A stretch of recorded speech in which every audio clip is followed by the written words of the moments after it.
Live షోకి తిరిగి స్వాగతం. తెలంగాణ సీఎం కేసీఆర్ జగన్ కలిసి ఏపీ అభివృద్ధిని అడ్డుకుంటున్నారన్న మంత్రి రావెల కిషోర్ బాబు వ్యాఖ్యలు సమర్థిస్తారా అంటే 29% మంది అవునని 71% మంది కాదంటున్నారు. ఇక రావెల కిషోర్ గారు అయితే మరొక అడుగు ముందుకేసి పెట్టుబడులు కూడా ఏపీకి రానికుండా తెలంగాణకు సంబంధించిన ముఖ్యమంత్రి గారు కానీ ఆయన అనుచరులు అడ్డుపడుతున్నారు. ఈమెయిల్స్ కూడా ఇస్తున్నారు పరిశ్రమలకి.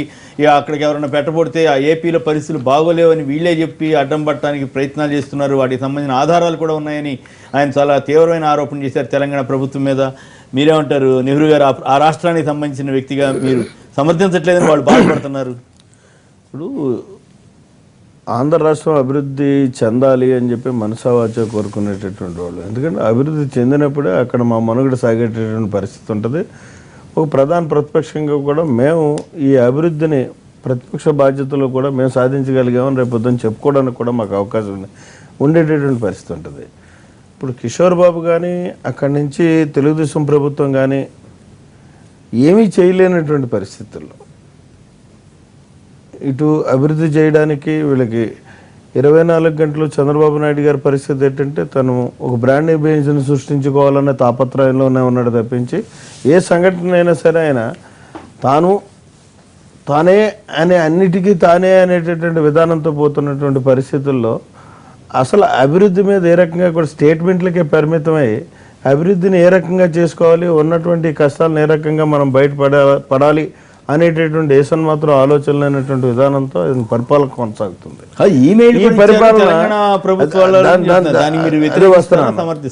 ఇప్పుడు ఇక్కడ దానికి ఏంటంటే జగన్ ఒక అస్త్రంగా ఉపయోగించుకోవడం కోసం ఈ అభివృద్ధిని అంతటినీ అడ్డుకుంటున్నాడు జగన్ అనేటటువంటి ప్రతిపక్షంలో ఉండి ప్రభుత్వం తప్పు చేస్తున్నప్పుడు ఈ విధానం తప్పు, ఇది కరెక్ట్ కాదు. ఇవాళ ఉదాహరణకి మనకు స్పెషల్ స్టేటస్ ఉందండి, దాని మీద ప్రధాన ప్రతిపక్షంగా మా బాధ్యత మేము నిర్వర్తించాల్సినటువంటి అవసరం ఉంటుంది. అది తప్పు అనేటటువంటి సంస్కృతికి కూడా వాళ్ళు దిగజారుతున్నారు. తప్పనే ఉంది. మీ ఇద్దరు బీజేపీ వాళ్ళు భయపడుతున్నారని కదా, భయపడుతున్నారని కదా. మాకు ఎవరిని భయపడాల్సినటువంటి పని లేదు, ఆ అవసరం కూడా లేదు. ఒకరితో అంట కాకాల్సినటువంటి అవసరం లేదు. ఏది జరిగినా సరే ఇక్కడ తెలుగుదేశం చంద్రబాబు నాయుడు కేసీఆర్ గారు కలిసి పనిచేసినటువంటి రోజులు ఉన్నాయి, కలిసి పోటీలు చేసినటువంటి రోజులు ఉన్నాయి, పోటీ చేసిన వెంటనే విడిపోయినటువంటి పరిస్థితులు ఉన్నాయి. ఈవేళ వీళ్ళిద్దరి యొక్క విధానం వల్లే ఆంధ్ర రాష్ట్రం అడ్డగోలుగా విడిపోయినటువంటి పరిస్థితి కూడా వాస్తవం. అది మన చరిత్ర తెలుసున్నటువంటి ఎవరైనా ఒప్పుకొని తీరాల్సినటువంటి పరిస్థితి. అయితే ఇక ఈమెయిల్ ద్వారా ప్రయత్నాలు చేస్తున్న ఎవరు పోరాటం వాళ్ళదే. వాళ్ళ రాష్ట్రాన్ని వాళ్ళు అభివృద్ధి చేసుకోవాలనేటువంటి తాపత్రయంలో వాళ్ళు ఏం చేశారు అన్నదానికి అది వాస్తవమా కాదా అన్నప్పుడు తెలియని పరిస్థితుల్లో మనం ఈమెయిల్స్ ద్వారా వాళ్ళు అడ్డుకుంటున్నారని దాన్ని తప్పు అని నేను అనడం వరకు మాత్రం పద్ధతి కాదు. ఎందుకంటే అది వాస్తవం అని చెప్పేసి నేను ప్రూవ్ చేయగలిగితే ఖచ్చితంగా తప్పే అవుతుంది. వాళ్ళ అభివృద్ధిని వాళ్ళు కాంక్షించాలి తప్పించి ఇంకొకరి అభివృద్ధిని అడ్డుకోకూడదు అన్నది మాత్రం. ఈమెయిల్స్ ఇచ్చారా లేదా అన్నది ఆ చెప్పినటువంటి వ్యక్తి అతను చెప్తున్నాడు, చూపెట్టొచ్చు. ఆ రోజే అతను స్టేట్మెంట్ ఇచ్చినప్పుడు ఇదిగో ఈ ఈమెయిల్ పలానా వ్యక్తి ద్వారా ఇలా వచ్చిందని చెప్పి వాస్తవం అయితే అక్కడే చెప్పొచ్చు. దాస్యాను అని పక్కన పెట్టి లేనిపోయిన ఆరోపణ కింద కనపడుతుంది. వాస్తవంగా అయితే కాంపిటేటివ్ వరల్డ్ సార్ ఇది. రాష్ట్రాల మధ్య ఎట్లయితే కాంపిటీషన్ ఉంటుందో దేశాల మధ్యలో కూడా ప్రాజెక్టుల విషయంలో రకరకాల కాంపిటీషన్స్ ఉంటాయి మేడం.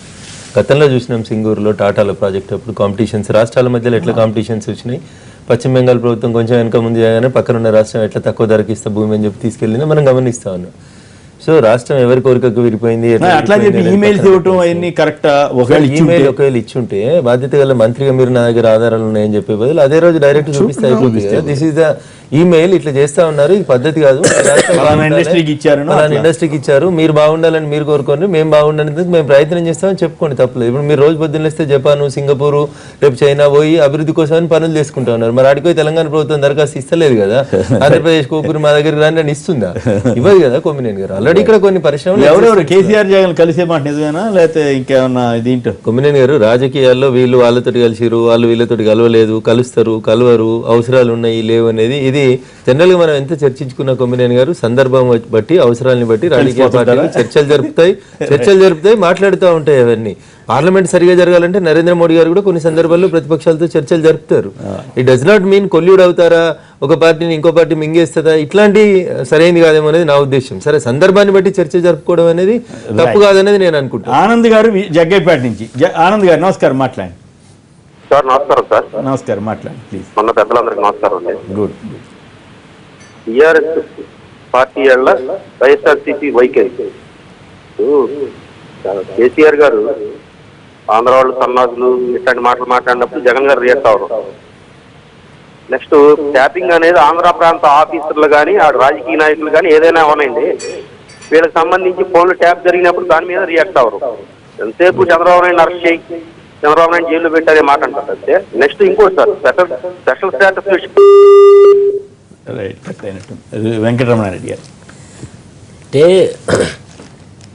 అక్కడ ఉండేటువంటి అటెన్షన్ను కొంత డైవర్ట్ చేయడానికి ఇలాంటి స్టేట్మెంట్స్ ఇస్తారు. అంటే ప్రభుత్వాలు ప్రజలకు ఇచ్చినటువంటి వాగ్దానాలు అమలు చేయడంలో వారి దగ్గర ఉండేటువంటి కొంత వైఫల్యాలను కప్పిపుచ్చుకోవడానికి చేసిన స్టేట్మెంట్స్గానే ఉంటాయి. ఎందుకంటే ఈరోజు కొన్ని సందర్భాలలో టీఆర్ఎస్ పార్టీ అభ్యర్థి గెలవడానికి జగన్ పార్టీ ఎమ్మెల్యేలు ఓటు వేసినంత మాత్రాన అభివృద్ధిలో వీరిద్దరు అడ్డుపడుతున్నారు అనే దాంట్లో వాస్తవం లేదు. ఇది కూడా కేవలం స్టేట్మెంట్. అంటే అక్కడ ఉండేటువంటి సెంటిమెంట్ను అక్కడ తెలుగుదేశం పార్టీకి సంబంధించినటువంటి వాళ్ళు క్యాచ్ చేసుకోవడానికి ప్రయత్నం చేసినటువంటిది. ఈమెయిల్ పెడితే ప్రజలు నమ్మే స్థితిలో లేరు. ఇప్పుడు ఈ రోజు ఒకటే ప్రయత్నం, అక్కడికి ఇండస్ట్రీస్ పోవాలంటే ఏంది, ఒక స్పెషల్ స్టేటస్ వస్తే తప్ప అక్కడికి ఇండస్ట్రీస్ ఎవరు కూడా ఫ్రీగా స్థలం ఇస్తా అంటే కూడా బెటర్. అక్కడ ఒకటే అంతే, ఎందుకు పెడతారండి? అక్కడ 1,00,000 ఎకరాలు సేకరించి ఆ స్పెషల్ స్టేటస్ వారి ప్రయత్నం అంతా కూడా స్పెషల్ స్టేటస్ తీసుకొచ్చే దాంట్లో కనుక సఫలీకృతం డెఫినెట్ గా ఆటోమేటిక్ అవుతాయి. నువ్వు ఈమెయిల్ పెట్టు, ఇక్కడ ఎన్ని SMS పెట్టు, పెద్ద పోస్టర్లు ఎవరున్నారు అక్కడ ఫలితం ఉన్నప్పుడు డెఫినెట్ గా పోతాడు. వ్యాపారస్తుడు ఎక్కడ లాభం ఉంటే అక్కడికి పోతాడు. అంతే తప్ప కరెక్ట్ పాయింట్ చెప్పారు. అది వాస్తవం. ప్రత్యేక హోదా అంటే మీ డిమాండ్ కూడా రాహుల్ గాంధీ గారు కూడా మీరు డిమాండ్ చేశారు కాబట్టి. కొమ్మనేని గారు ఇప్పుడు సోదరుడు మాట్లాడుతూ చెప్పారు, జగన్ స్టేట్మెంట్ ఇవ్వట్లేదు. జగన్ ఇచ్చేటటువంటి స్టేట్మెంట్ ఫ్రమ్ ది బిగినింగ్, ఈ ప్రభుత్వం ఏర్పడ్డ దగ్గర నుంచి ఇవాళ దాకా కూడా విశ్లేషణ చేసినట్టయితే అతను చేసినటువంటి కార్యక్రమ పోరాటాలు కానీ అతను ఇచ్చినటువంటి స్టేట్మెంట్ కానీ చూసుకుంటే ఆంధ్రప్రదేశ్ యొక్క అభ్యున్నతి కోసం, ప్రజల యొక్క సంక్షేమం కోసం, అభివృద్ధి కోసమే అతను చేసుకుంటా వెళ్తున్నాడు. ఇక్కడ రాజకీయాలు చేయట్లే. రాజకీయాలు చేసినట్టయితే ఆని తిట్టి ఈయన తిట్టి ఇప్పుడు సోదరుడు చెప్పినట్టుగా ఎదుటోటి మీద తోసేసి తప్పుకునేటటువంటి ప్రయత్నం ఉంటుంది. మా నాయకుడు అలా తప్పుకునేటటువంటి ప్రయత్నం కాదు, చేసేదాన్ని త్రికరణ శుద్ధిగా పనిచేయడమే అతనికి చేతనం. రైట్. గోపీకృష్ణ గారు ఒంగోలు నుంచి. గోపీకృష్ణ గారు నమస్కారం, మాట్లాడండి. అన్నా నమస్కారం అన్నా. కేసీఆర్ అన్నా ప్లీజ్. మీతో మాట్లాడాలని చాలా రోజుల నుంచి చేస్తున్నాను. ఓకే, విషయానికి రండి దయచేసి. ధన్యవాదాలు. ఏం లేదు, ఇప్పుడు ట్యాపింగ్ జరిగింది అనేది నిజము అయితే చంద్రబాబు గారు ఫోన్ లో మాట్లాడింది నిజమే అంతేనా కదా? చెప్పండి, మీరు చెప్పాల్సింది చెప్పండి. ట్యాపింగ్ నిజము అయితే చంద్రబాబు గారు మాట్లాడింది నిజం. అది కాకపోతే మీరు ఒకటి క్లియర్ రండి. ఒకటి, నేను మాట్లాడలేదని వాదించండి, లేదా ట్యాపింగ్ జరగలేదని వాదించండి. ఖచ్చితంగా జరిగిందంటే నా వాయిస్ కాదండి అంటారు. ఎట్లా నిజం చెప్పండి? వాయిస్ కాదని కూడా అనలే తమ్ముడు, వాయిస్ కాదని కూడా ఇంట్రెస్టింగ్ గా ఉంది. Phone tapping, vote note case, ఇవన్నీ ఏమవుతాయి అనేది ఆ రెండు రాష్ట్రాల్లోనూ. రాజేశ్వరి గారు చెప్పండి, ఈమెయిల్ ఇస్తాం ఎట్లా, ఇది ఎంతవరకు కరెక్ట్ ఏం కదా? మంత్రి రావెల్ల కిషోర్ బాబు గారు కానీ ఆ యొక్క మంత్రులు కానీ వాళ్ళందరూ కూడా చాలా నిరాశ నిస్పృహలకు గురవుతున్నారు. 14 నెలల పాలన తర్వాత స్పెషల్ స్టేటస్ తీసుకురాకపోవడం వల్ల అనేక మంది పెట్టుబడిదారులు వస్తారని చెప్పి ఆశపడి ఎవరు రాని క్రమంలో దానిలో తెలంగాణ ప్రభుత్వం మీద నెట్టేయాలని ప్రయత్నం చేస్తున్నారు. ఇంతకుముందు అన్న చెప్పినట్టు వ్యాపారస్తుడు కానీ పెట్టుబడిదారుడు కానీ ఎక్కడైతే లాభం ఉంటుందో ఆ లాభం కోసం ఇక్కడగా ఛత్తీస్గఢ్ పోతారు, ఇంకో దగ్గరికి పోతారు. అయితే పెట్టుబడిదారుడు ఎక్కడ మనం ప్రొవైడ్ చేస్తున్నాం, భూమి కానీ, నీరు కానీ, ఎలక్ట్రిసిటీ కానీ, తర్వాత పర్మిషన్స్ కానీ విత్ ఇన్ టైంలో నువ్వు ఇచ్చి నీకు అనుకూలంగా ఉన్నట్లయితే ఎక్కడైనా పెడతాడు. మేము భారతదేశంలో అద్భుతమైన TS ఐపాస్ అనేది పెట్టినాం.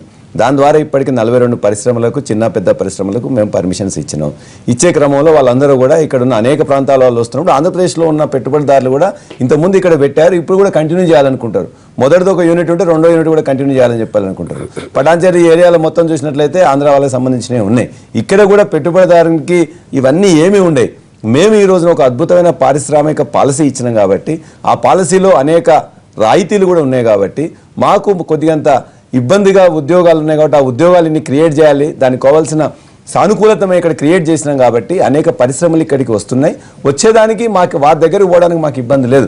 ఎవరైనా రెండో పరిశ్రమలో లేకపోతే మొదటిదో అక్కడ పెట్టుకుందాం అనుకుంటే నేను ఆపితే, నేను ఒక ఈమెయిల్ ఇస్తే, లేకపోతే నేను ఒక మాట చెప్తే వచ్చే వాళ్ళు ఎవరు ఉండరు. జగన్ తో కలిసి మరీ చేస్తున్నారు.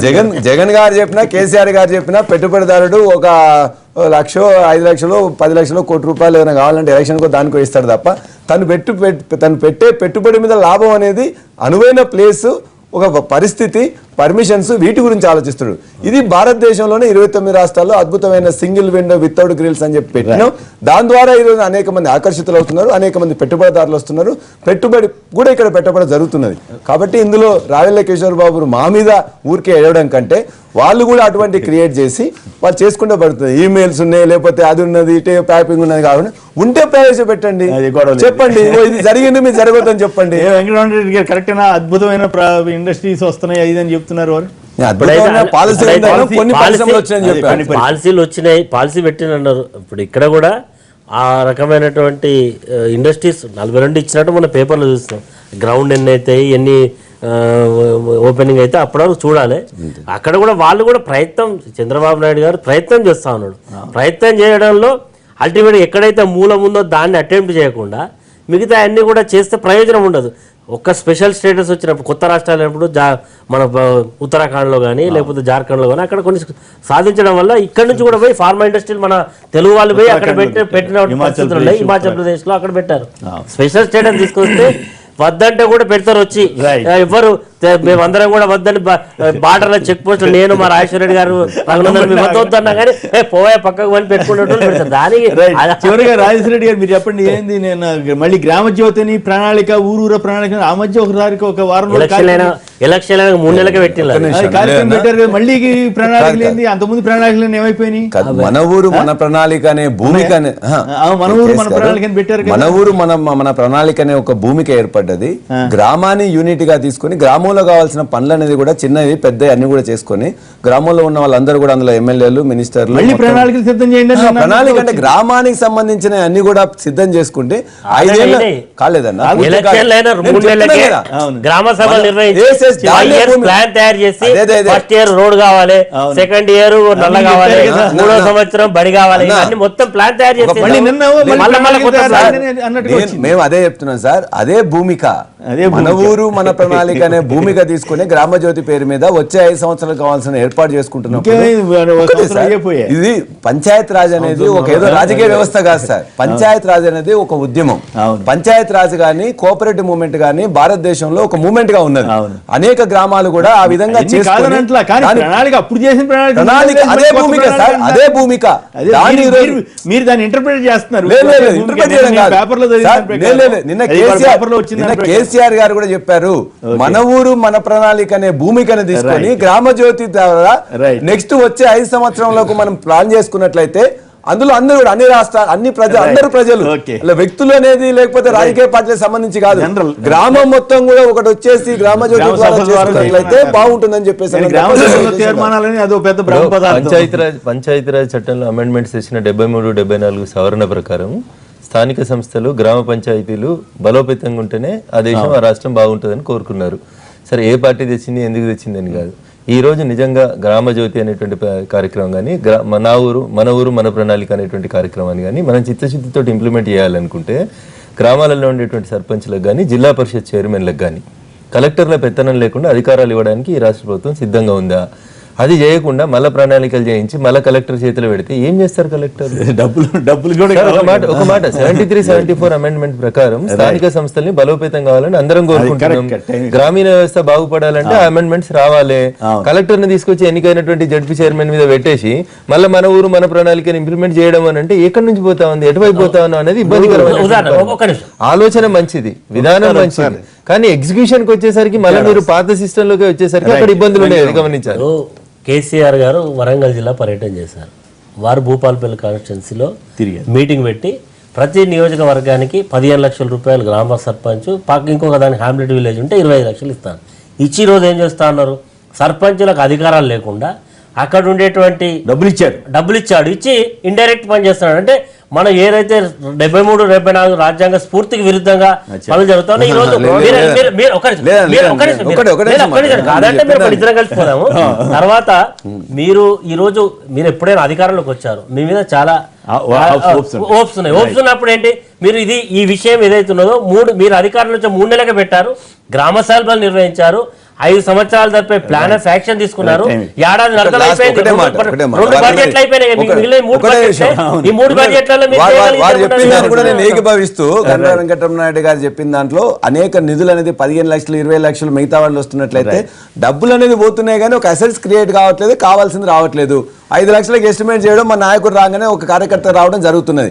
అట్లా కాకుండా ఊర్లో కావాల్సిన ప్రియారిటీ వైజ్ చేసుకొని తప్పనిసరి చేయాలని ఎమ్మెల్యే నిధులు కానీ, ఎంపీ నిధులు కానీ, ఎమ్మెల్సీ నిధులు కానీ, మిగతా ఎవరైనా జెడ్పీ ద్వారా వచ్చేటి కానీ అక్కడ ఉన్న ఎవరి యొక్క అధికారాలు తీసుకోకుండా ఖచ్చితంగా గ్రామంలో ఇక్కడ ఏదైతే పంచాయతీరాజ్ చట్టానికి లోబడి పంచాయతీ వ్యవస్థని బలోపేతం చేయాలో చిత్తశుద్ధిగా ఈ 2 ప్రభుత్వాలు ఆమోదిస్తాయా? వెంకటరామరెడ్డి గారు అడిగారు. రైట్. అందుకు ధైర్యంగా అందుకు ఒప్పుకుంటారా? ఆంధ్రప్రదేశ్ లో కూడా జరిగేది ఏంటంటే అదే జరుగుతుంది. ఇవాళ స్థానిక సంస్థలు ఏర్పడ్డాయి, స్థానిక సంస్థల్లో కూడా మెజారిటీ తెలుగుదేశం పార్టీ ఉన్నది, 2 ఉంది.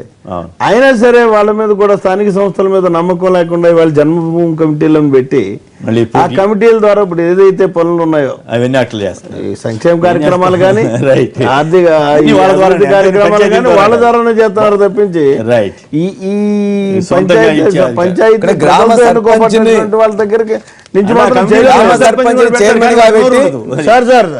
గ్రామ సర్పంచ్ చైర్మన్ పెడతారు. మీరు వేసేటటువంటి సోషల్ వర్కర్ 5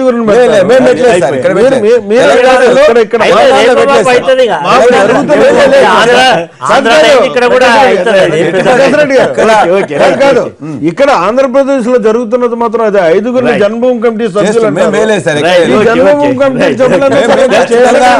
రాజేశ్వరరెడ్డి గారు ఒక మాట చెప్పమనండి, కలెక్టర్ల పెత్తనం ఉండదు, జడ్పీ చైర్మన్లే జిల్లాకు బాధ్యులు, అధికారులు, జిల్లాలో అన్ని చర్యలు వాళ్ళే తీసుకుంటారని చెప్పమనండి. ఆ వ్యవస్థను తీసుకురండి. గ్రామీణ స్వరాజ్యం అనేటువంటి మాటకు అర్థం అదే అవుతుంది. ఎన్నికైనటువంటి ప్రజాప్రతినిధులు పక్కన పెట్టి అధికారుల పరిపాలన తీసుకుపోతే పంచాయతీరాజ్ వ్యవస్థను బలోపేతం చేస్తూ అక్కడ ఉన్న ఎన్నికైన వాళ్ళందరినీ కూడా కాన్ఫిడెన్స్ లో తీసుకుంటూ ప్రతి జిల్లా పరిషత్ మీటింగ్ లో మీరు ఎమ్మెల్యేలు, ఎమ్మెల్సీలు, ఎంపీలు మాట్లాడి సర్పంచులు, ఎంపీటీసీలు